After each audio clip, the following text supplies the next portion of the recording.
testing the 250 and the 300 two-stroke, the new fuel injection.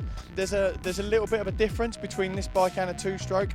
Obviously it is a two-stroke, but the way that, that we're talking about it, because the fueling and the way that things work regarding on the engine, that has a knock-on effect to how the bike rides. So the bike now has so much more torque and response down at the bottom, and when it gets to quarter throttle, it doesn't come in like a two-stroke, so you haven't got that wheel spin. It's just it seems to be efficient, it seems to be efficient traction, so everything's just real driving. And especially on the tight sections of the course that we was riding today, that was really apparent, and you could tell that.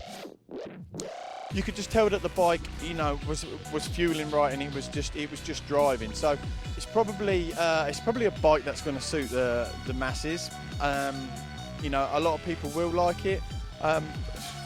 There's probably a lot of pros, or maybe they might just miss that initial hit that a two-stroke offers.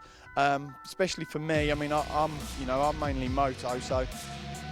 When I say moto, I mean motocross. So yeah, with that, every time that I come to ride an enduro bike, I always feel that the bike's a little bit rich, and that it could be leaned up a little bit more, that's something that I always have to get my head around when I'm riding the enduro bikes.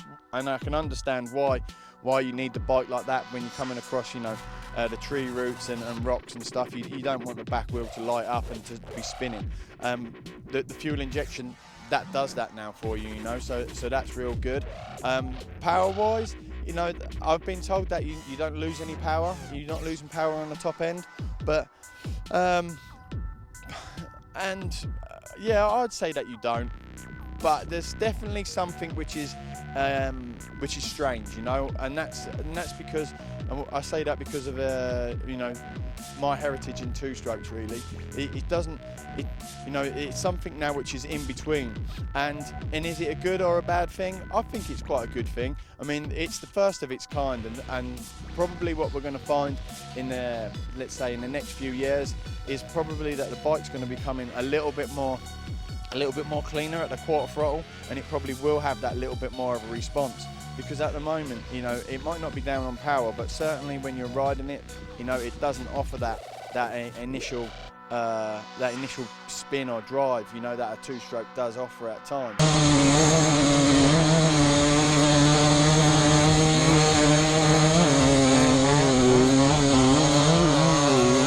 The 250 was definitely, it was a lot lighter. It felt a lot lighter, with that less engine inertia. So it was, coming down the hills, it was really flickable through the trees, and it also drives. Probably for me, that one's probably fueled a lot better than it is on the 300.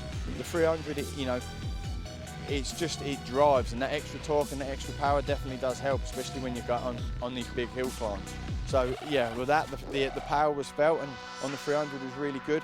But also the extra weight, when you're coming down through the trees, that was also noticeable as well. So you had that extra, it just felt just that a little bit slower. And